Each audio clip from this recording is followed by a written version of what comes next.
if I recall correctly, and there was no stratification.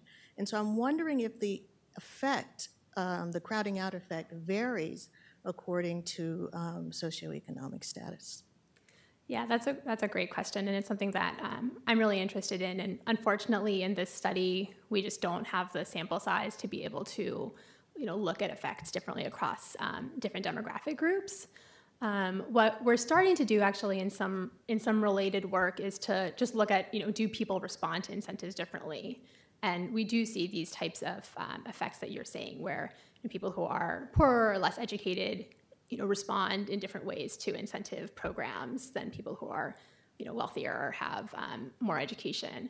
And so I think you're right. There's potentially a lot of heterogeneity in these results, and we haven't been able to look at it in this study. But I think it's a really interesting area for future research.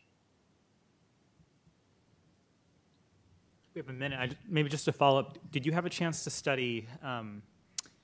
Because really you're looking at the possible effect of crowding out over a dynamic process where people are gaining weight or losing weight in real time. And, we were talking earlier and talking about how often, as a clinician, when we think about intrinsic motivation, there seems to be, it seems to be very important how proximate the action and consequence is. So you would think, somebody who's losing a lot of weight would stay really motivated, and someone who's not would not only be unmotivated, but like the exact opposite would happen. They'd get completely deflated.